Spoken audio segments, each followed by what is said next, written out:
host county, Alameda County, San Diego County, City of Fresno, and the City of Palmdale are expected to join. Thank you, Andy. I appreciate that. So this is all essentially you filling a void, and I'm just trying to understand where the other public authorities and the government authorities are not here, right? Even though it's a government authority, you're, okay, fine. I now know more about Cal PFA. Thank you.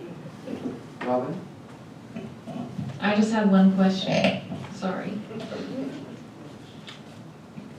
Can you explain to me or kind of clarify the process in which this happened? Only because the way I look at it, it seems like it's going backwards. Like the process started with you instead of somebody approaching us and saying, hey, why don't you guys join this so then we can do this. So is that normally how it happens and I'm just looking at it from the wrong perspective, or is this a unique situation? How does all that work? No, it's not a unique situation ultimately. Okay.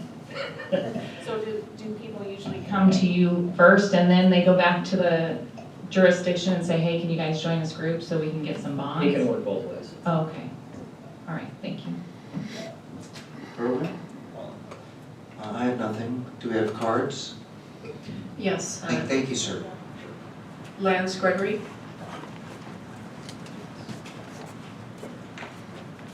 Lance.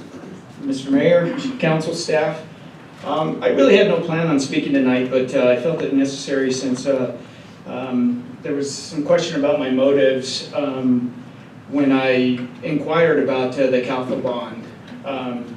In doing my research, just like I did last year when we went through this with the CSCDA bond, something didn't make sense to me and raised a flag.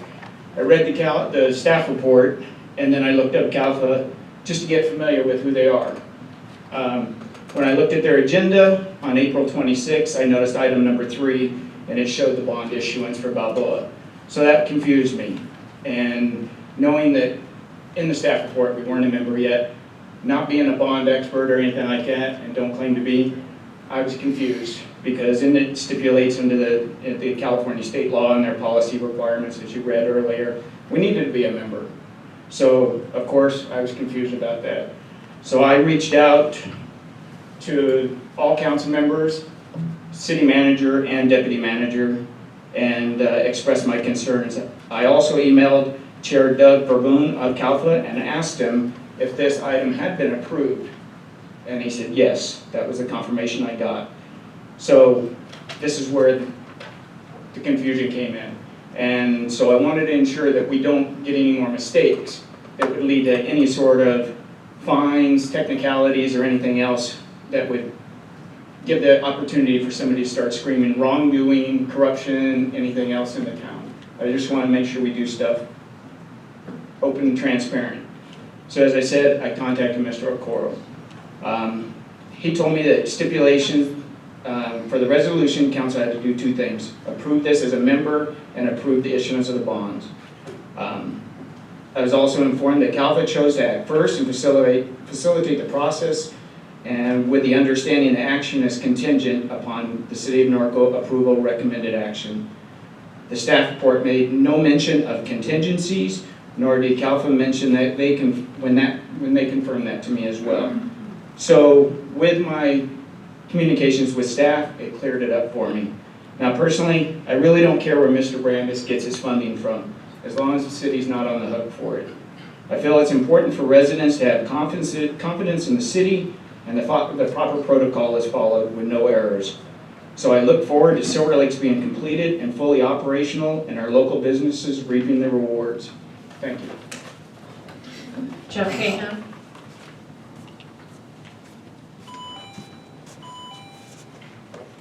I have your last 15 seconds. Hello again. I want to commend Councilman Newton. I appreciate sincerely the due diligence, the questions to make sure that we are absolutely not in any way on the hook, responsible, indebted, fill in the thesaurus list of words, that we are simply approving for them to issue the bonds because the project simply is in our boundaries, and to make sure that there's no way we're going to, as taxpayers, be liable for any problems. Of course, I don't foresee them, but I appreciate you making sure that we are very absolutely clear and not on the hook, so I appreciate that sincerely. Real quick comment as a reply. I'm looking at the staff report, and I do see right here where it says, therefore, it is a requirement for the city to approve the issuance of bonds before Cal PFA can issue the bonds. It's pretty straightforward. It says right there that. So I understand being a new agency that the process might be kind of new, but I don't really see there's an issue. They simply pre-approved it. If for some reason they didn't want to approve it, then there's no point in having this even on the agenda. So knowing that they're willing to move forward, we now are just simply saying, hey, let's be a part of the club for no dues, right? And let's go ahead and approve that RJ can move forward with phase 2. We've already invested so much time and money getting to where we are. Phase 1 isn't even done yet, but we certainly want to see the success of the project. We certainly want to see phase 2 move forward as soon as phase 1 is done. As any business person knows, you have to spend money to make money, and the benefit, and I know I'm preaching to the choir, but the benefit of this project to the city, you almost can't even measure it. I mean, we know that we need more hotels. We know that we have restaurants running out of food because we've got out-of-towners coming in and spending their tax dollars here, and that's so amazing that our little town was able to get this world-class facility built here. So clearly, there's no reason why we would want to stand in the way of this. And as Andy mentioned in the ground lease 7.1, we are obligated to do everything we can to cooperate. So clearly, if all we have to do is join this group, which can benefit other projects down the road, but clearly we have to join it right away so that we can then give our approval on resolution 2016-22 so that Cal PFA can go ahead and move forward with the issuance of the bonds. I really don't see, especially after the grilling, to make sure that we're clearly and cleanly not on the hook for any of this. It's almost kind of a no-brainer, really. We all want to see this project succeed because the future of the town, we will benefit so greatly from such an amazing project. So clearly, I would recommend that you approve this. Thank you. Thank you, Jeff. Lou Palza.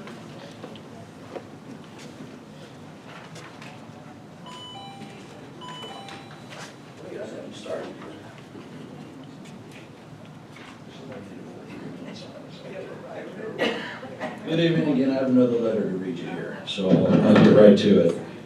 I would like to remind the council that there was a federal deed restriction placed on the Silver Lakes property because numerous elderly people were swindled out of their life savings by TLC investments. The deed restriction was placed on the property because of what happened to these elderly people. It was so egregious that the receiver did not want anyone profiting off the land, and a federal judge agreed, thereby placing a deed restriction on the property.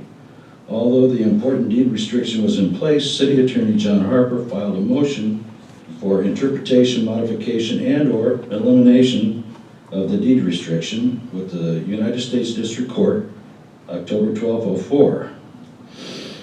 On November 1st, 04, District Judge David O'Carter denied Mr. Harper's motion, stating the receiver in this action sold the property at issue on the condition that the deed contained a covenant running with the land restricting the use of the property to park and open space purposes, which was intended for the benefit of the public.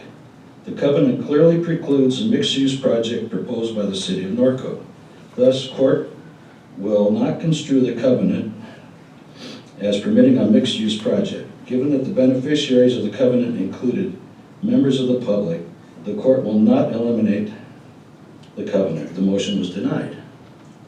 Furthermore, the deed restriction states the property shall not be used for commercial purposes other than for common park-related activities such as refreshment stands, horse boarding stables, and other park-related concession operations to serve park users, which are commonly granted by cities in California.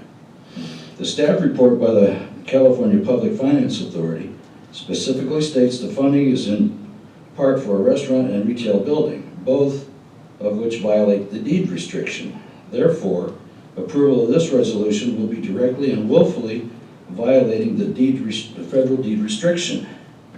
In researching the court case validating the proposed project by Superior Court Judge Craig Reamer, It was discovered that what was presented to the court was the 2008 master site plan and proposal, rather than the 2011 site plan and proposal. Therefore, the judge based his validation on a project that did not preclude the new construction nor retail. This, we'll call it an error by the city attorney, must be addressed and brought back before the court before anything else is approved or allowed to happen on the property. The city's error has placed millions of taxpayers' dollars already spent in this project in jeopardy, and approving this resolution will not only violate the federal court order, but put the investors' money at risk as well. If the council chooses to turn a blind eye to this information, now that has been presented on the record, the residents will have no further choice than to bring this information before the court themselves. Sincerely, Lisa Campbell. Thank you, sir. Just factually incorrect. As to the first part, the bringing a motion in federal court and attempt to have the court authorize the development of a mixed-use facility, which was as a result of a former council wanting to build a Walmart and do some other things on that property. We brought the motion, hoping for the best, and economy was tough, and you needed sales tax revenue. The court said no, was no great shock, and the existing or pre-existing to the motion deed restriction was taking place.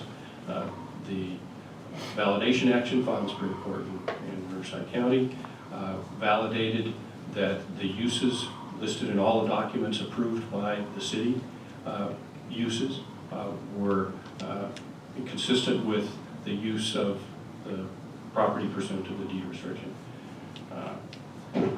There's no errors, and the court didn't say that you have a map here and that this has got to go here and this has got to go here according to the map. What the court did was validate the uses, and the uses that have been proposed by Balboa from the outset are consistent with the approvals that the city made originally in 2011. And that's pretty much it. Pat Overstreet?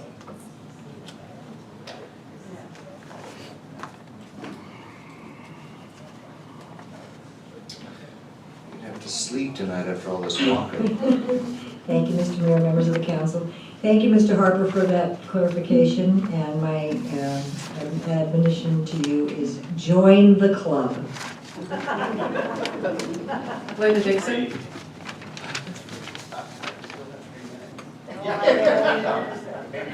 She wants to walk.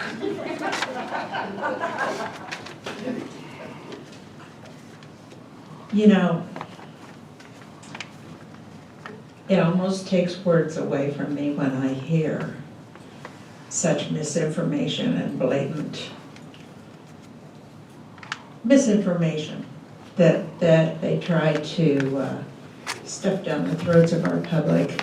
But thank God, the majority, the grand majority of our citizens of Norco are smarter than that. And the 5 people that buy it, I'm sorry. This is actually wonderful, wonderful news for our community. I think that, it's no liability to our city, no cost to our city. We need to support phase 2. Phase 2 is going to be absolutely amazing. We still have a few months to go in phase 1. This is a businessman. There's nothing out of the ordinary in doing this procedure. Absolutely not. I don't know how governments actually work to try to get their money in order if you're trying to borrow from an outside entity, but as a business person, and we were in business ourselves for 47 years, this isn't unusual, but this is wonderful news for our community. I think that we need to join the club. And I think that this phase 2 needs to continue because actually the bottom line is Silver Lakes is going to be the savior of our equestrian community. There's so many of these communities that are going down the tubes in Southern California. There's so very few left. And he's helping to promote that. Our added tax dollars are going to assist us. It's always a fight in our community to retain what we have. And I don't think that we need to do anything that would take away from that. This is going to enhance it. Thank you. Thank you, Linda. Sunday Barretto.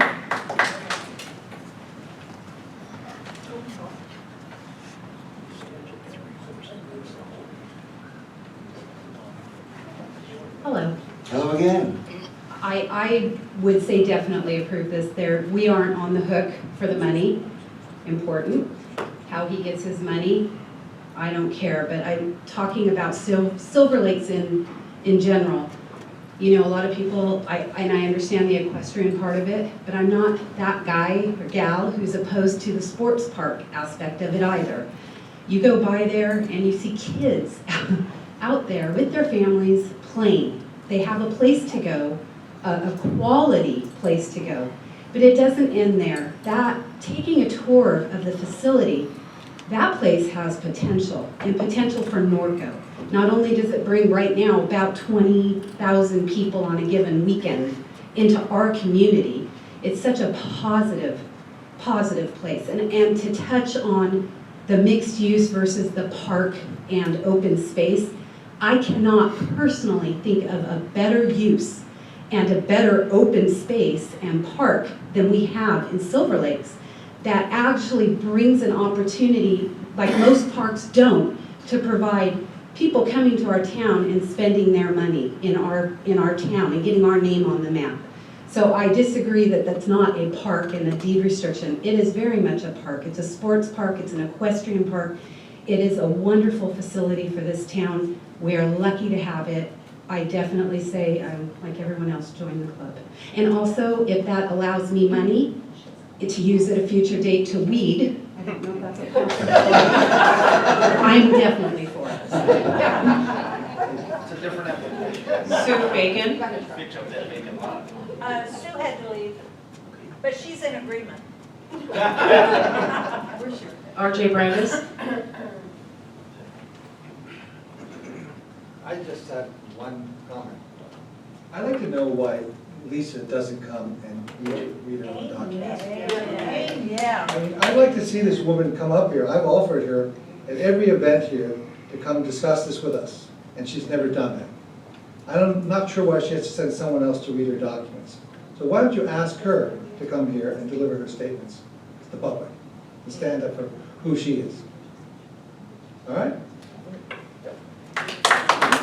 Corinne Holder. Corinne had to leave. She's also in agreement though. Joanne Akins. I'm still here. Gotta move the mic down. No, it's down. It's good. Good evening, all. A new face. Usually I just sit quietly and listen, and I have been listening to all the discussion tonight on this item. And thank you for the explanation from the gentleman on the Cal PFA. That was interesting to hear. So I don't see that it's going to give us any heartburn to join the club. And I do urge support of this resolution. I'm in support of it. We need to keep going with this project. It's got to get finished. We're way too long into it now to not finish it at this point. Because maybe we have other things that we can see coming down the pike in a year or two. Who knows? This could just open up a whole new avenue for us. And on a side note, with my job, which is outside of the city of Norco, I have run into several people who have told me how thrilled they are that their kids are playing lacrosse at Silver Lakes, playing soccer at Silver Lakes. What a beautiful facility it is. And so, please, I urge you to approve this resolution. Thanks, Joanne. Rosa Sedina Green.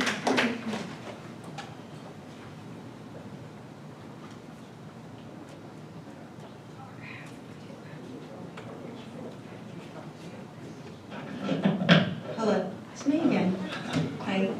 I would just like to, first of all, thank all of you for all the hard work that you do on staff.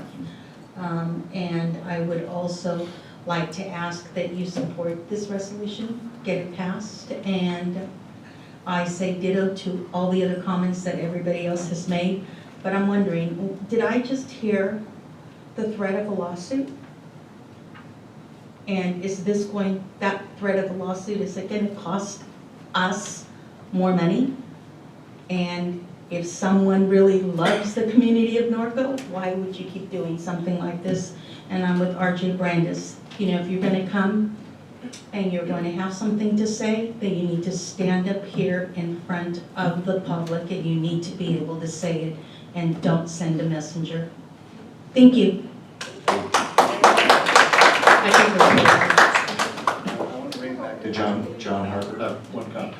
First, I'm going to make a quoting Sonny and tongue-in-cheek comment. The answer to the question is we'd rather have Lou. He's a veteran. The only additional comment, and to some extent it's not particularly relevant to the decision you're making now, but it's relevant to the comments, particularly the Lisa Campbell comment. I think there's some misunderstanding about what the validation action accomplished. The validation action, when the judge imposed the deed restriction, the definition of the uses was contained essentially in half a sentence. And the purpose of the validation action was to give some assurance that the proposed uses were consistent with that half a sentence definition.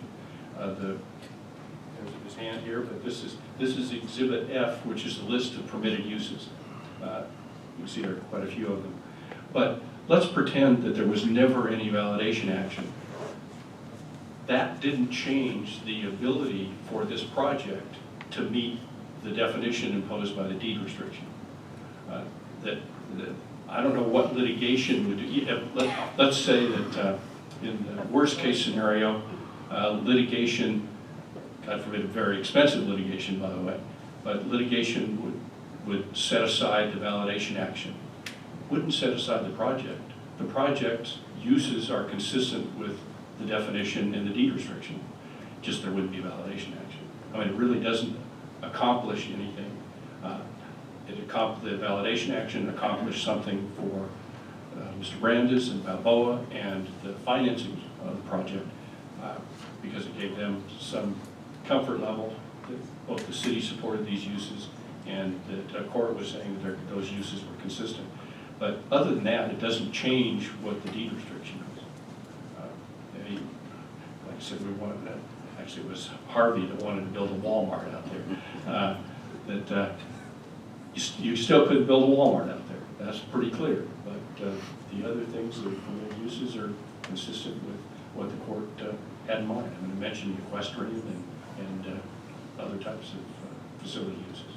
Anyway, all I'm saying is that maybe for Lisa's purposes and any thoughts about litigation, that even if the validation action had never occurred, it wouldn't have changed anything about this project. Any other comments from council? Berman? Yeah, I'll call for the question. Motion to approve? Second. Newton? Yes. Hoffman? Yes. Grunmeyer? Yes. Hannah? Yes. Bash? Yes. Motion carries. Moving on to 6, council, city manager, and staff communications. Anything, Eric? Yes, Mr. Mayor. I thought it only fitting, since you mentioned Deputy James Evans and the scholarship, I give a little background.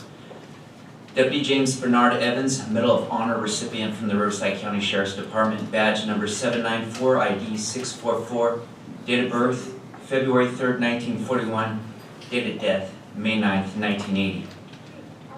Deputy James Evans was employed with the Riverside County Sheriff's Department for 4.5 years. He was hired on September 2nd, 1975, and assigned to Riverside Patrol.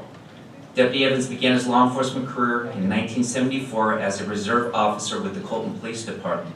He attended the Riverside Sheriff's 61st Basic Academy in the fall of 1975. In 1978, he received his Bachelor of Arts degree from California Baptist College and his Intermediate Peace Officer Certificate. Deputy Evans also received many citizen commendations for his services. On May 9th, 1980, 5 men dressed in Army fatigues robbed the Security Pacific Bank in Norco. The men were carrying automatic weapons. While fleeing with approximately $20,000 in cash, the suspects were being chased by local law enforcement agencies. Towards the end of the auto pursuit, Deputy Evans became the lead car. Due to road conditions, the suspect car stopped. Deputy Evans was caught in crossfire and he was killed. The suspects fled on foot and a massive search for them was conducted through the night and into the next day. 3 of the 5 suspects were captured, 2 suspects were killed during the pursuit. Deputy Evans was survived by his wife and 6 children. He was also survived by his parents, 2 brothers, and 1 sister. Deputy Evans was born in Brownville, Texas. Thank you. Chief? Michelle? Any other staff? Yes, I wanted to give council an update on the traffic calming measures that you recently approved related to North Avenue. We have implemented many of those measures already. The rest on red at Crestview and North is in and active. We put all the signs up as far as stop signs, speed signs, no turn on red. All those signs have been placed by staff.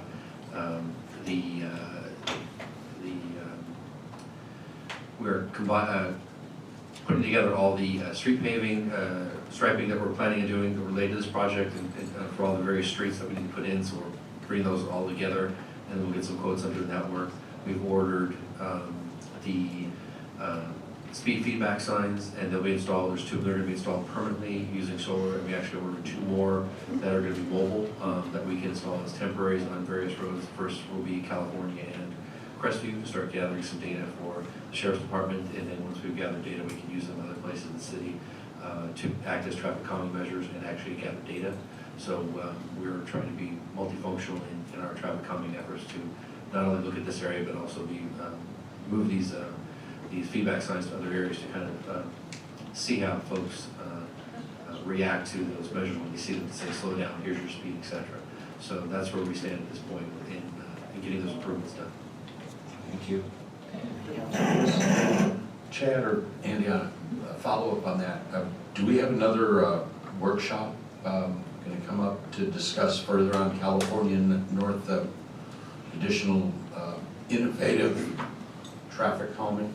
Yes, we're combining information and trying to determine what type of improvements are going to be done on North related to the median. Also looking at our engineers are looking at what can be done related to California and the cursory streets of whether or not, like the question was asked, like speed humps or et cetera, whether or not they're available to put on those roads. They're still making a determination whether or not that's a viable option. And when we have the information, we'll bring it back to council for consideration and the options that we want to present to you. And would we do that in a workshop type environment? Most likely. Okay. And any idea of time, schedule for that? Not at this time. Still pulling data together and information. Thank you. I met with the city, with Andy, the city manager, and I think you're gonna give us an update on the emergency response. It's been a year since the fire in the Bluffs, last year Horse Week, so I know you and your staff have been working on it, so we'll probably see in the next month or so an update on response and things like that. That is correct. We can talk among staff and we'll bring an update to the city council in the next 30 days. Thank you. Robert? Ruben? Yeah, I don't know if this is for the chief or Chad, but I've been noticing these fire plugs around town are popping up covered with black plastic bag. That means they're out of service. How many of them are there and how long are they going to be out of service? Yes, the contractor that council authorized to go through and do the testing of all the hydrants in the city, they have identified some hydrants that aren't functioning, some hydrants that are flat out missing. And so where there's a hydrant that's not functioning, we do black bag it, or usually we try to do an orange bag, say it's highlighted, it's not functioning. We get the reports on a weekly basis of which ones have been identified as an issue, and then Terry takes those reports and schedules staff to try to either replace them, or depending on what the issues are, we may have to hire another crew to replace them because it could be other issues down below while they're not functioning. But we are on each of those that have been identified and developing a plan of how to get those back into service. And that was one of the key issues of why we did this, is we need to get these hydrants in working order for public safety. Right, I don't like to see them set out of service there because most of them are like 600 feet apart in town. And last year there were several of them that sat there till the bags rotted off of them, and that was putting the residents in danger. So I appreciate you get them working as ASAP. Thank you. Anything else? Public comments are closed. I'm sorry, Lou. I just wanted to state for the record, Lisa Campbell was working tonight. Oh, good, good. I'm glad she's employed. Let's close this meeting in honor of James Evans. Meeting is adjourned.